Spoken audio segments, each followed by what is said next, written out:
All right, YouTube, how you doing? Welcome back to the channel. It is Tuesday, March 25th. We have an 8-game NBA slate to dive into in today's video, like we always do. I'm going to dive into each and every one of these games. I'll give you my prediction on the side. I'll give you my prediction on the total. We'll talk about any other plays like player props that we like within the game as well. But as always, guys, keep an eye down on the pinned comment of this video. That'll take you to all of my final plays, so I'm actually rolling with myself. If that does interest you, absolutely free down in the pinned comment. All right, YouTube, how you doing? Welcome back to the channel. I tell you guys I'm a dummy all the time. They don't suck. They've just been sucking. Get them down to -3, 4 more juice than Jose Canseco in his prime. Tell me you're new without telling me you're new. So don't go jumping down my throat in the comments, right? If you want to fade me, or if you do want to ride me, this still leaves a bad taste in my mouth, right? And remember, more chins, more wins.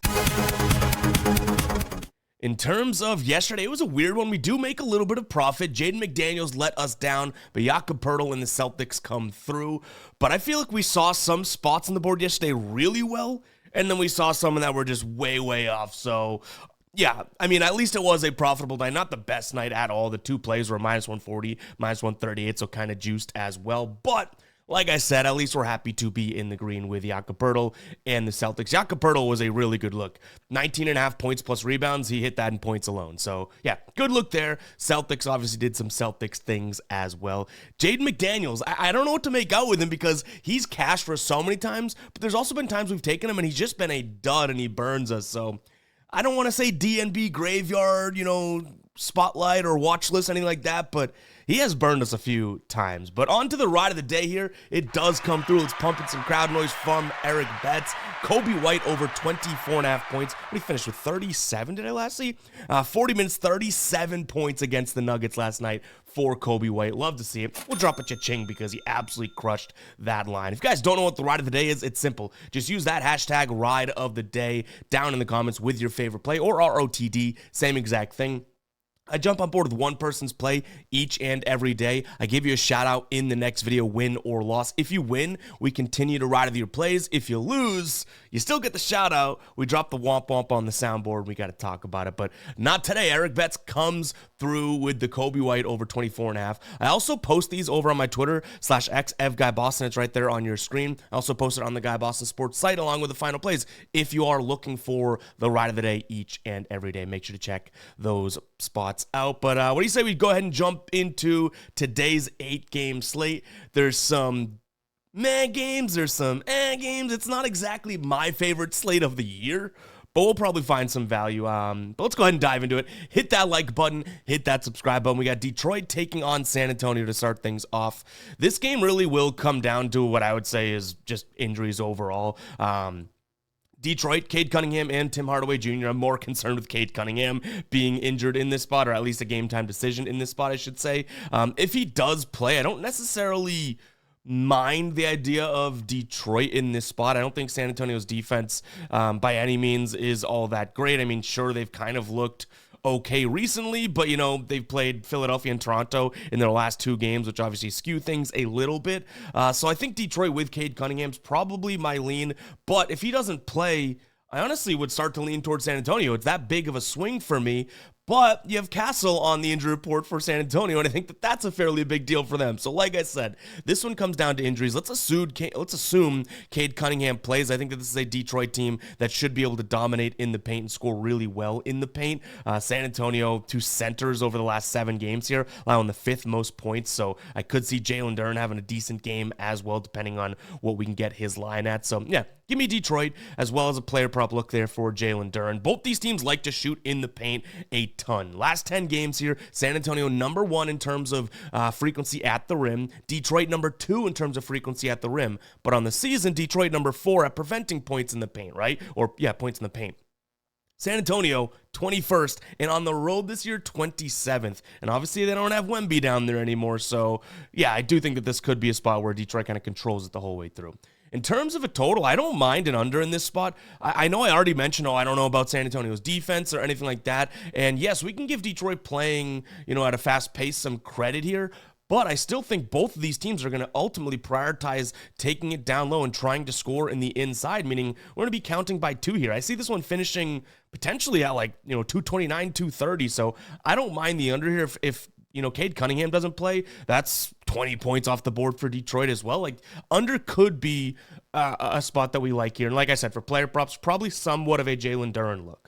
All right, next up, we have Charlotte taking on Orlando. Charlotte getting 5 points here at home. They're coming off of 2 straight losses. OKC and Miami kind of makes sense. Orlando coming off of a win yesterday, actually 2 straight wins, but a win yesterday against the Lakers. They were at home, so they go from Orlando to Charlotte on a back-to-back spot here. I will say Orlando's covered in 54.6% of their back-to-backs this season, so I guess you can give a little bit of credit there. This matchup still does worry me a little bit just due to the injuries that Orlando's still dealing with.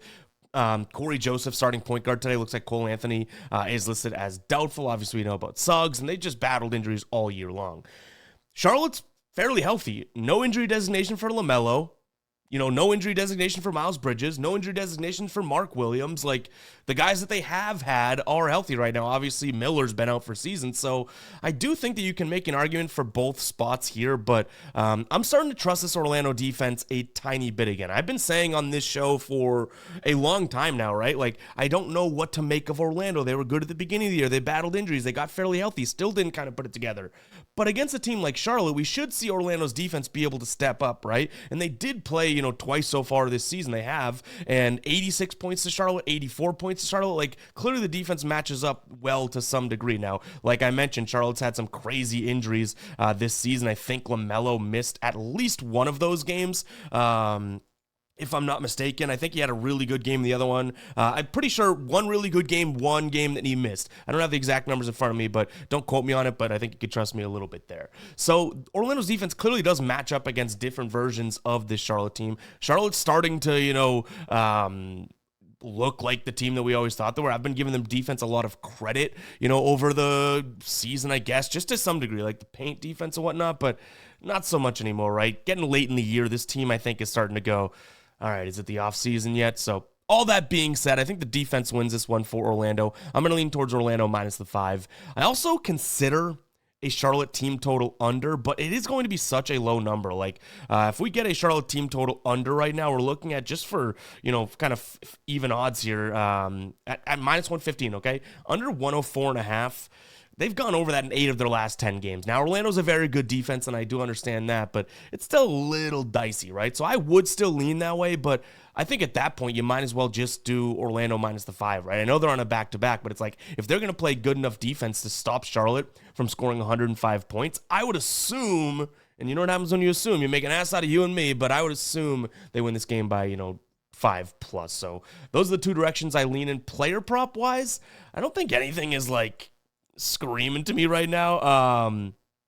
Corey Joseph, maybe I could look at his assists or rebounds plus assists, I guess. Not that I really want the rebounds in there, but he did have 5 assists, 4 rebounds yesterday. He only played, I think it was like 20 minutes, so not sure if he'll get the minutes on the back-to-back, but his number at 5.5 for plus money right now is super, super low. Like, he doubled that up yesterday, right? So maybe that's a consideration, but I might be being a little too, weighing too much recency bias here. All right, real quick, guys, before we move on to the rest of the games here, you got to go check out Sleeper. They have a cat 0.5 points line for tonight in his matchup against Dallas. This is obviously going to be a very good game. Maybe not. Dallas is super injured, but Karl-Anthony Towns should be a good game for him. No real paint presence for Dallas, and all we're asking for is 0.5 points from the fella here. So go ahead and check out Sleeper, guys. That link in the description or the link in the pinned comment will take you there. You can get this free square, but you also get the play $5, get $55 back. You 11x that $5. Boom, right there on the spot. No sense in waiting. Go check out Sleeper, guys. I've been using it for years. It's available in your state, and it's available in most states, and you're not on Sleeper. Just another way to get some awesome player prop action down each and every day. Go ahead and check it out. That link will be down in the description as well as the pinned comment. Should be a fairly good matchup for Karl-Anthony Towns. A couple different reasons why. We'll talk about that when we get to that game. Link in the description as well as the pinned comment. Let's jump back into the rest of these games here. All right, next up, Miami taking on Golden State. Now, Steph missed last game, and he didn't travel with the team on the road trip. They thought he might even miss the road trip, right? But then he's now met up with the team, and he's listed as questionable. So we may see Steph. Obviously, that's a big factor for the Warriors here, who, at least with him, had been playing really good basketball. They take an L to Atlanta last time out. Miami coming off of a win against Charlotte. That was a couple days back. So I do think that this probably, if Steph plays, isn't the worst of Warriors spots. I hate to keep leaning towards the favorites here, but overall, Miami allowing over 39% to their opponents from above the break over the last 10 games. They have been playing decent perimeter defense, but they've played Detroit, Houston, and Charlotte. You know what I mean? Like, they haven't played the most of those last 3 games in the sample size that they've been good at playing perimeter defense. On the season, they're kind of bottom half the league. So I do think that this could be a decent spot shooting-wise for Golden State. Last time they played, I believe the Heat won. There was a bunch of injuries in that one, though. I think Steph played and had a good game, but everyone else kind of stunk around him. But obviously, this is a new look Golden State team anyways, right? Not even worth kind of looking into that.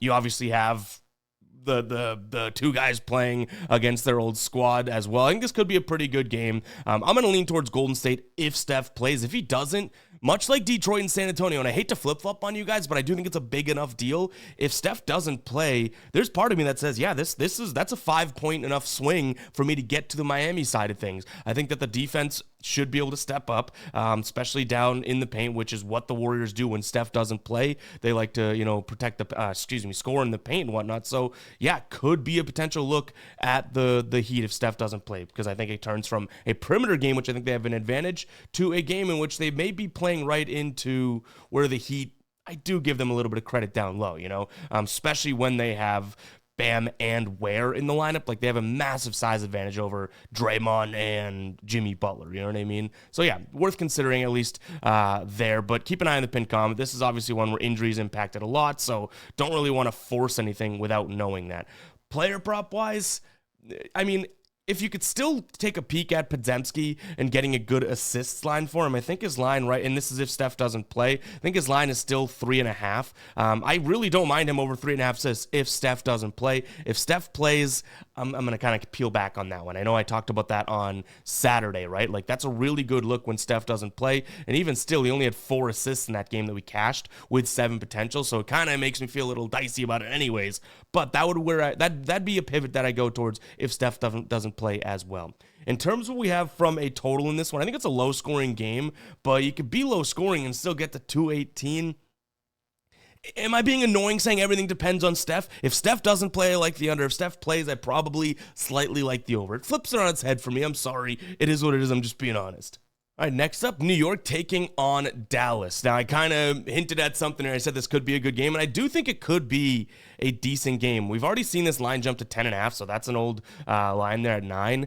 I think Dallas could hang here. Now, I'm just kind of following some trends and whatnot. Karl-Anthony Towns probably has a good game. I will give them that. And then even Malik Bridges, I think, could have a good game, but everyone else, I don't necessarily know where this sort of separation comes from with New York. They've been super inconsistent offensively. That's knock number 1, right? Brunson's still out, knock number 2. And Dallas is covered in 73% of their back-to-backs so far this season. They're coming off of a back-to-back win against Brooklyn, in which they look pretty good. Now, AD played in that one a few minutes, but they don't have him tonight, I don't believe. But still, I think this could be a decent spot. And Anthony Davis is a game time decision listed as doubtful. So I assume he's not going to play on the back-to-back, but hey, maybe he does. And then that limits Cat a little bit. But I think it's just too many points. Now, if you are coming into this one being like, New York, I like New York, let's see what Ev says, right?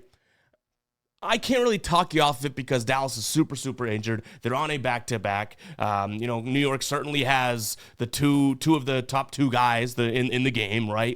And again, they could score down low, which has been a little weakness, and mid-range, which is Mikal Bridges' game. You know what I mean? It makes sense why you might like New York, but I just can't trust them with this big number, right? If you look at the Knicks recently, they just haven't been the best cover team. 3-7 if this were to be their line over their last 10 games. If you just look at them overall, they're 4-6 against their own numbers. Now, they've had some decent numbers, right? 8, 7.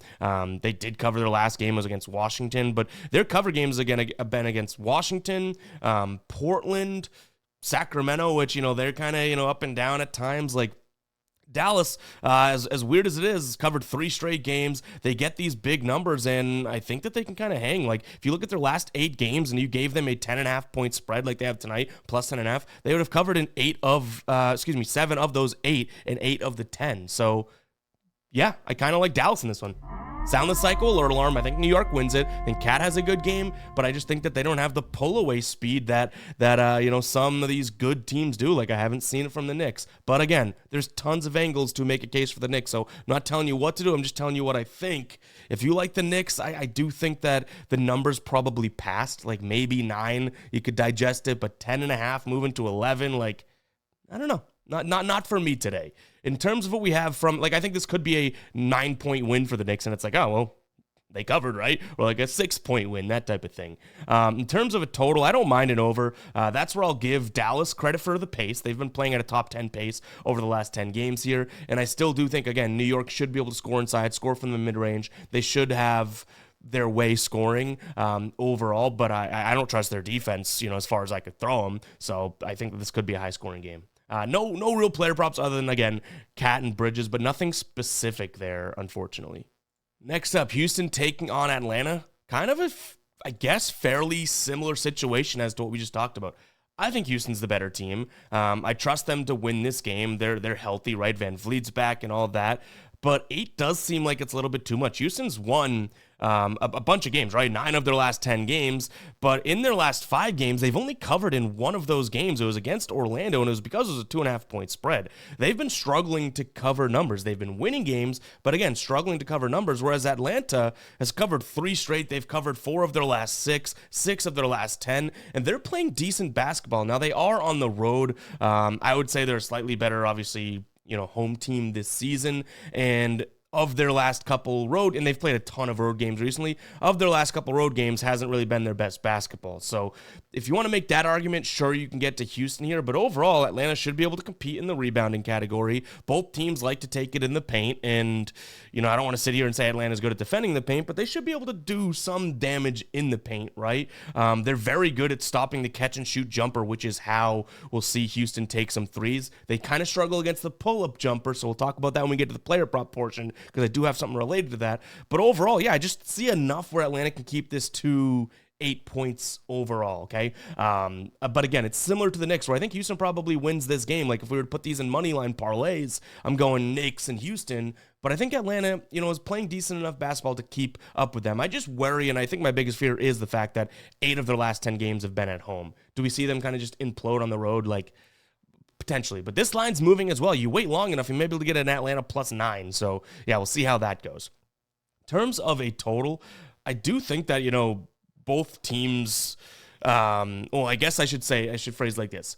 Both teams should be able to score. Atlanta likes to play at the faster pace. Houston's going to be the fairly, more efficient team, but 234 seems awfully high, right? Like, if push comes to shove, don't we trust Houston's defense a little bit to say, hey, let's slow things down and we can stop them? Like, you're talking about a top 5 defensive efficiency team in Houston, right? So I think Atlanta should be able to take it into the paint and score to some degree, even though Houston's been good at that this year. They've kind of been struggling compared to the full season recently. But I think if push comes to shove, when this thing gets moving, I think Houston starts to feel like, okay, we're playing right into Atlanta's game. We got to slow things down a little bit here. So, yeah, I'm going to lean under 234 in this spot. I think I've seen a 235 out there. So both numbers are moving in directions that if we wait longer, we might get better numbers for what we want. Now, player props, okay? There's 3 that I like in this game. We'll start it off with Amen Thompson. I like his rebounds plus assists here in this spot. Right now, it's at 12.5 near even odds. He's hit this once against, in his last 3 games against Atlanta, he's hit it once. Last time he played them this year, did not hit it. Played 31 minutes, only had 6 potential assists, and I believe it was like 10 rebound chances, so really not even enough volume. But obviously, he's been kind of crushing as of late, right? In his last 20 games, he's hit this in 70%, so 14 of those. So I do like the spot here for Amen Thompson over rebounds plus assists. Then I mentioned the pull-up jumpers earlier, right? I like also Jalen Green here over 2.5 3-pointers made. He's yet to hit this in his last 3 games against this Hawks team, but the Hawks do struggle, one against the pick-and-roll ball handler, so if he can come off of a screen and pull up, great. They also struggle against spot-up shooting, which is where he's going to shoot from. He's either going to take the above-the-break 3 or get to the rim. I'm kind of leaning towards him taking those 3s today, but if you like his over 22.5 points, I don't mind that either, so it could go that way as well. I guess I'm still trying to kind of putting around which one I'd prefer right now because of the spot up specifically, the pull up and the spot up, I do think there could be a look at his threes, but over 22.5 points does not scare me. And then the last one would be Tari Eason here. I don't mind his over 11.5 points. This is a spot in which almost 55% of his points come from the restricted area, and Atlanta ranked 5th in terms of preventing points down there in the restricted area. We just need to hope for minutes from him, right? That's what it always comes down to. He'll play games which he plays 15 minutes, then he'll play 30 minutes the next night, and when he plays minutes, he scores. It's just kind of how it works. So, yeah, I mean, if we look at him and say, okay, well, go give us 25 minutes this season, right? So if we just look at the season overall, when he plays 25 or more minutes, he's hitting 18 of 25 games. When he plays in 20 minutes or less, right? He's hit the under he's hit the under in 66% of those games. So comes down to minutes for him for sure. But I do like all three of those player props. Like, I think this could be a pretty juicy player prop game. All right, guys, before we move on to this game, if you made it this far into the video, go ahead and comment 20 and let me know who you think of when you think of number 20. We did this with 21, and there's a lot of cool names that got thrown out there. I'm going to go Celtics brain again. So 21, I said Kevin Garnett, but Timberwolves version. But KG obviously being a Celtic in the championship year. So I'm going to go ahead and say Ray Allen. I think we've had this one before, and though there's a lot of good 20s out there and whatnot, like I just can't.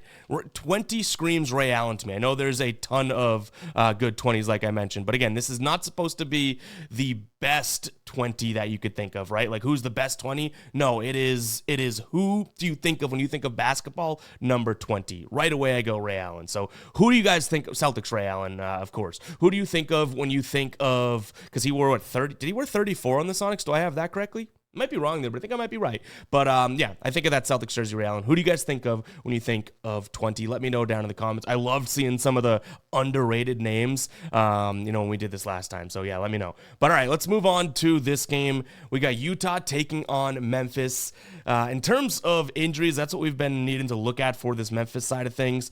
We do have Ja Morant still listed as out. And on Utah, obviously they're injury riddled as well. Clarkson's questionable. Collins out. Markkanen is out.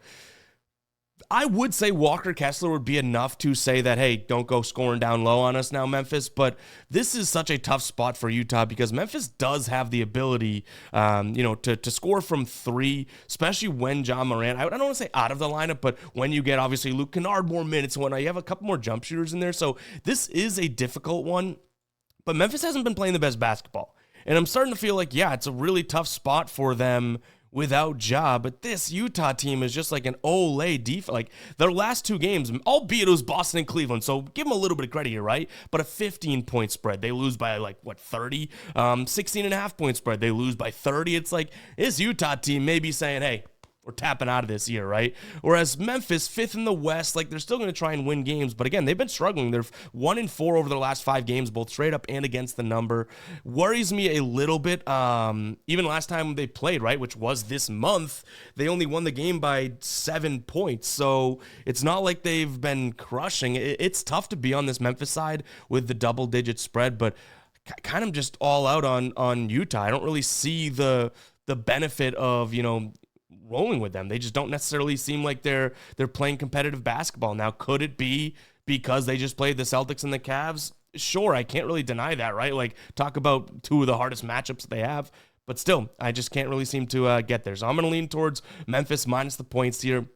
That total being at 241 is super high, but you do have Utah, who's the number 1 pace team over the last 10 games. Memphis, number 5. It also kind of tells me that this is a Memphis spot, being able to go out there and score in transition on Utah and that type of thing as well, like isolation, pick and roll, all this. I think that we should see some nice offense from Memphis, but the transition in particular, if they're running, they should be able to beat this Utah team, especially with no Markkanen or Collins and potentially no Clarkson. I'm going to lean towards the over. It's a super high number, I get it, but I think with these two teams, like I don't know if I make that a final play, but I do think it'd be kind of silly to lean towards an under. And if you guys have been watching all year long, we've gotten burned so many times by Memphis unders because you think of them as being able to score in the paint, count by twos, and blah, blah, blah, all my normal jargon, and then they go out there and score 140. So yeah, I'm going to lean towards Memphis and the under, and the over in this spot. I think it over correlates a little bit more to having to pull away to a double-digit lead, right?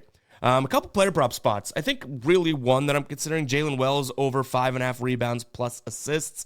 Another spot in which I think that, the minutes will be key here, but no John Morant. I'm thinking he gets a few more potential assists. He hasn't really looked all that great, with John Morant out. I'll be completely honest. Like, he plays better with him in there, but I think against a matchup and an up and down matchup, pace-wise with Utah, this could be a decent game for Jalen Wells to get some usage with his rebounds and assists. Last time he played them, he did hit this, and that was the game, earlier this month. Another spot, I think Jaren Jackson could be in for a decent game here, but overall, he does have that, Walker Kessler, who I give a lot of credit to down low, and his line at 23.5 worries me just a bit, but again, I think that this could be a good spot. When he last played them, he had 28 points, so I think we could see Jaren Jackson kind of have some opportunities today where, yes, he's going to have a tough matchup. And I just assume that, Walker Kessler will be on him because now Santi Aldama's back. Walker Kessler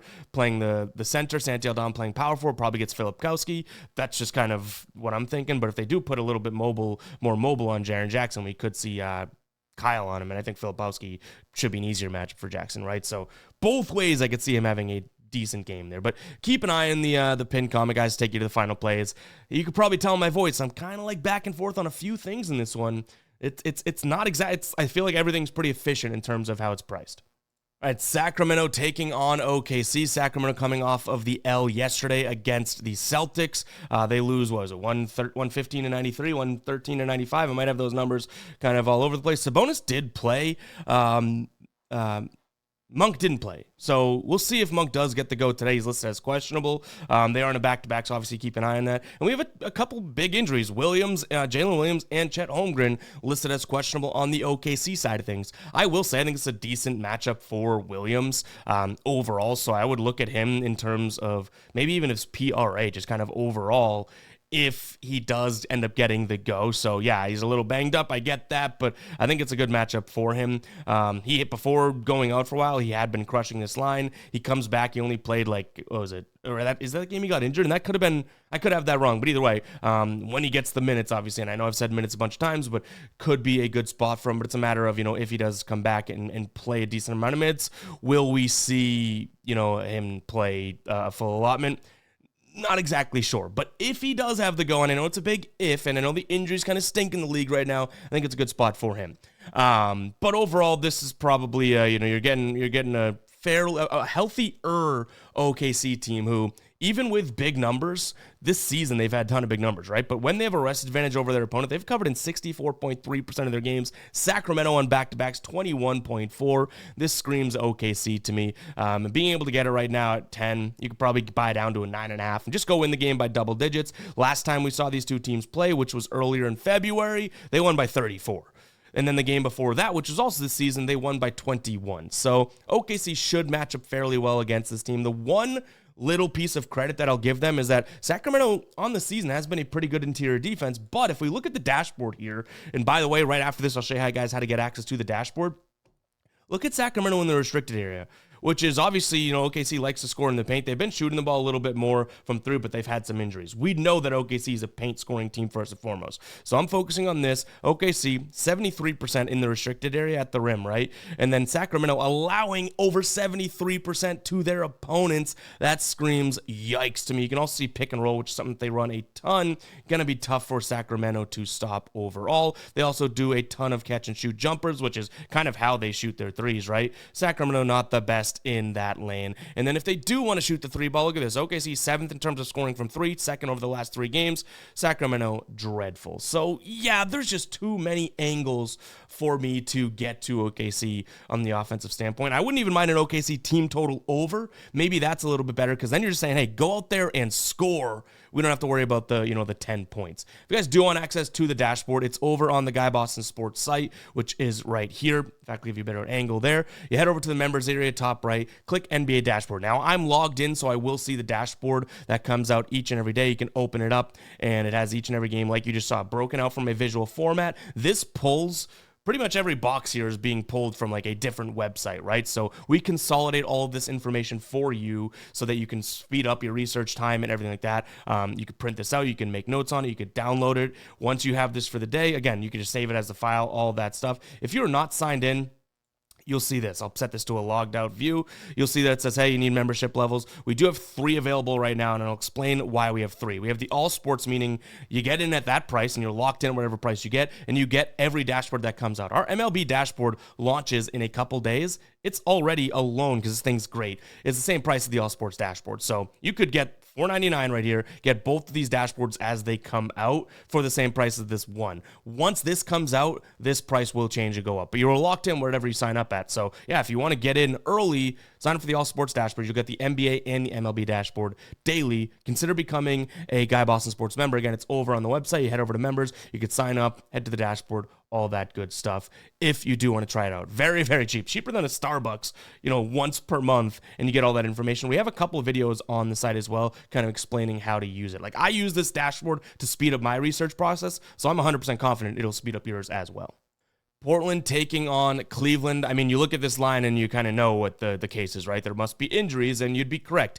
Donovan Mitchell is out in this one, which explains why one of the best teams in the league going up against one of the mid teams in the league, I guess, probably below average, but they've had their moments, is only laying 6.5 points. Now, Cleveland honestly hasn't been playing the best basketball. Like, surprisingly, they lost 4 straight games. They got back on track and smoked Utah. That's great. And Portland's coming off a loss a few days ago against the Celtics.